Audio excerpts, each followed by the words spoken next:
Well, one of the things I enjoy doing is showing some of the scenes in some of the other parts of the SHOT Show that you may not see anywhere else. And so this is stuff that I find interesting, that I think is cool. And for instance, where are you going to see the Hulk? Lou Ferrigno was not there, at least I didn't see him. But we did have the Hulk and his two assistants. Well, there are always exhibitors in the law enforcement section, and I'm not sure what they have to do with law enforcement. One of them is the this blowgun exhibit, a distributor of blowguns, the Avenger Blowguns, Ninja, Warrior, Eagle Flight, Amazon Commando. They have all different lengths, from little short ones. The fella said the longer the blowgun, the more accurate it is. They shoot these darts, and interestingly, you can't buy one, by the way. He would sell me 10. He's a wholesaler. But the interesting thing was that they come in different calibers, which I never knew different calibers existed in blowguns, but clearly they do. Kind of cool. Well, there's a lot of robotics and high tech now in the law enforcement exhibit, and this is one robot that I just thought it was kind of cool. You send it in, it picks up bombs, or it's got a camera in case you want to send it someplace that you don't want to send a living human being and put him in danger. And I really wanted to play with the controls on this and put it through its paces, but they wouldn't let me near the controls. You think you have a red dot? Check this one out. And I asked, this is a little oversized for air guns, but I asked the guy what one of these would run. He said, well, I'm not going to sell you one, but if you want 10 or 20, they would be about $5,000 each. So I'm going to pass on this particular one. And this is the upgrade unit, the fancy one. These will run 6-7 times what the other one will. It's got night vision, it's got day vision, it's got a laser rangefinder built in so you can see how far your target is. Yeah, we're going to see that right here, I think. Come on.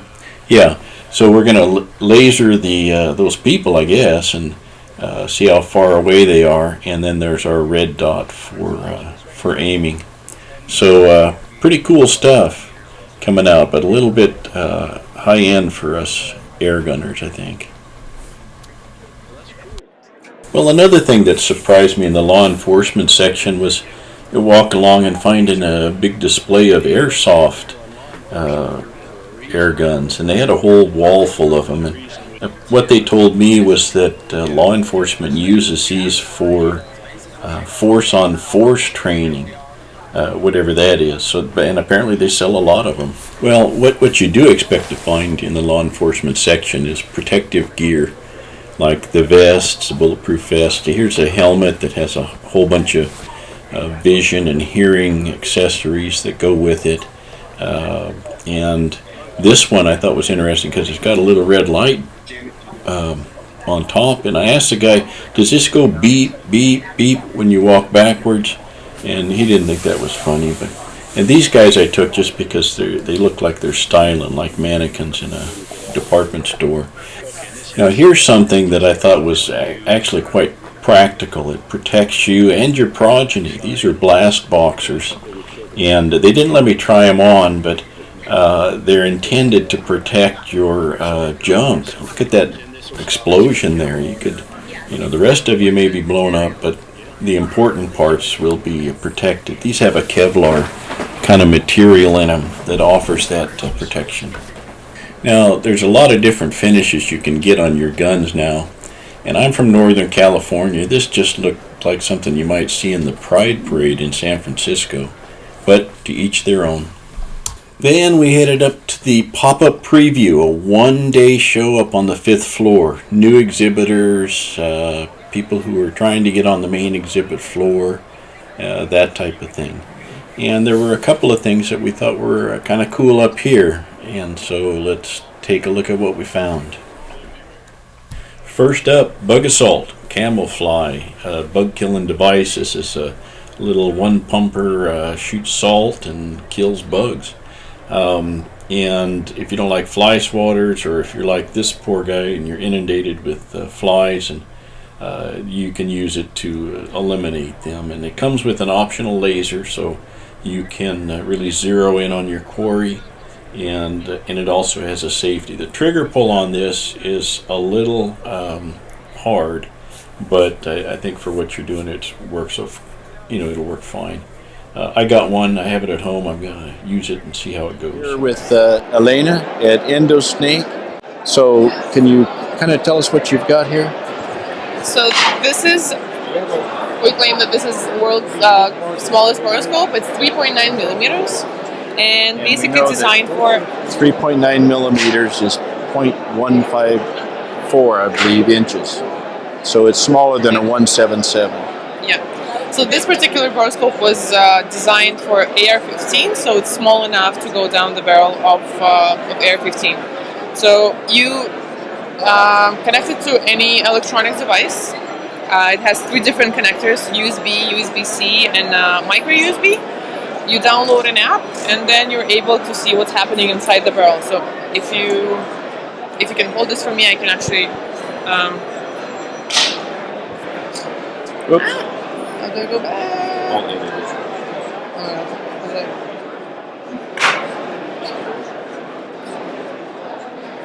Okay. So you download the app. With the app, you're able to record videos or snap pictures of whatever you need to see, and then insert the camera and see what's happening. It's also waterproof, so if you need to see what's happening in plumbing, because you can find a lot of different uses for it. A lot of plumbers, a lot of car mechanics use it to inspect whatever they need to inspect. It comes in different sizes, also comes with different diameters. It's waterproof, shock resistant, comes with different heads. So let's say if you drop something down the drain, you can attach a little hook and then just fish it out. Or if, let's say, you dropped a screw, you can also use a magnetic head to fish it out. I could use that for the garbage disposal sometimes. Yeah. Anything, be wild, be creative. Okay, and this is a flexible hose. Yes. They all come in the same length? They come in 1, 2, and 5 meters. And and the wire is the same. Okay, and this end has the light.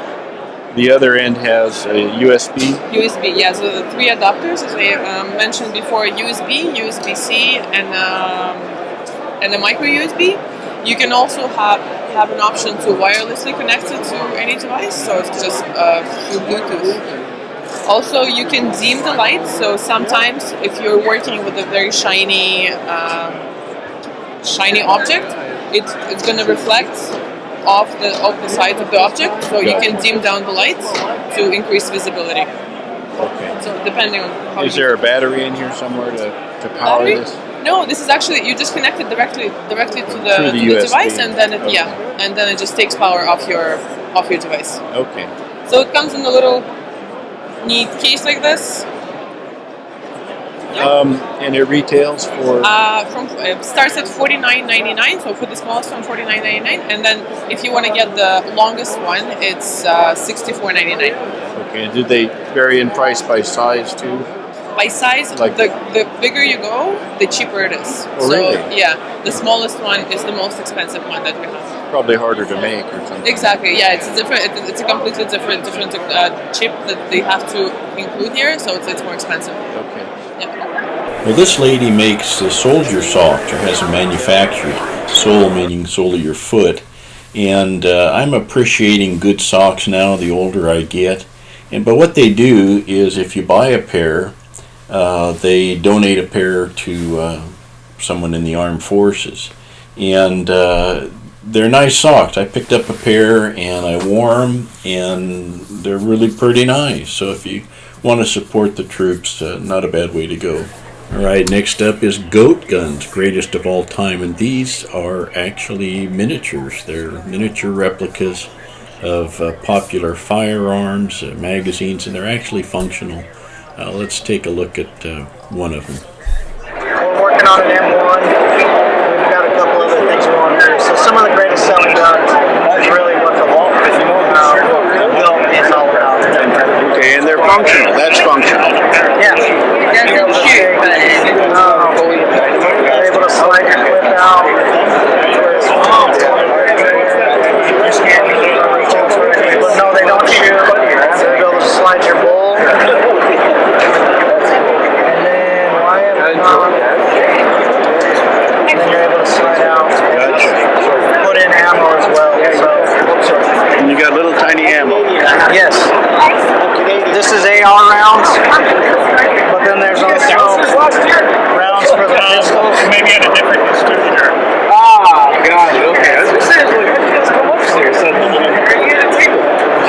Keep it up. Awesome stuff. There you go. Yeah. All right, cool. Then we went down to the first floor. This is product introductions, I guess you'd say. And this is a Reximex pre-charged gun out of Turkey. Turkey has a lot of air guns coming out. We'll take another look at this in a second. But it's got a external power adjuster on it, basically in the butt.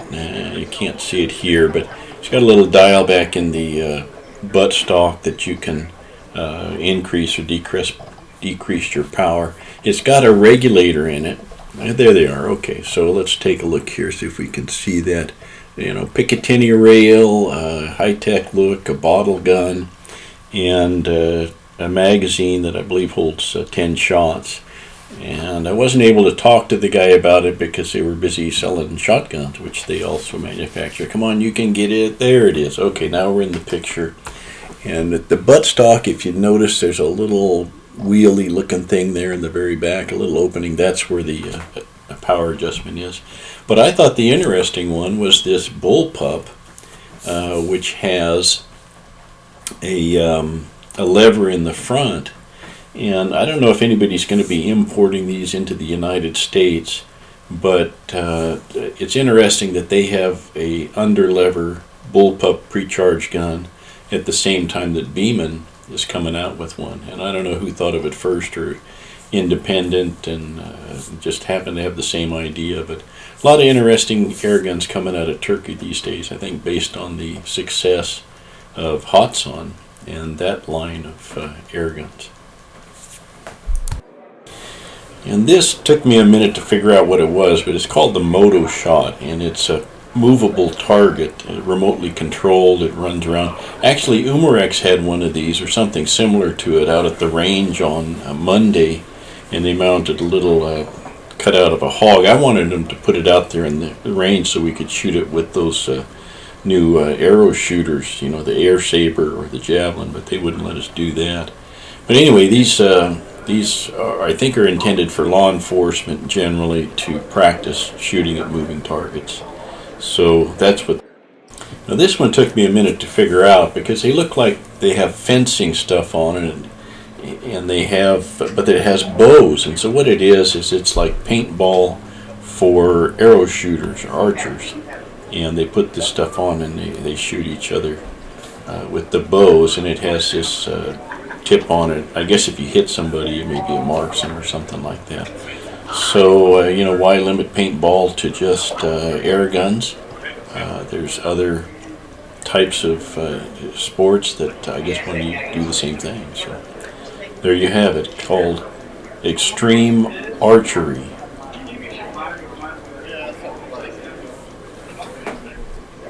And last but not least, we have a tactical vest here.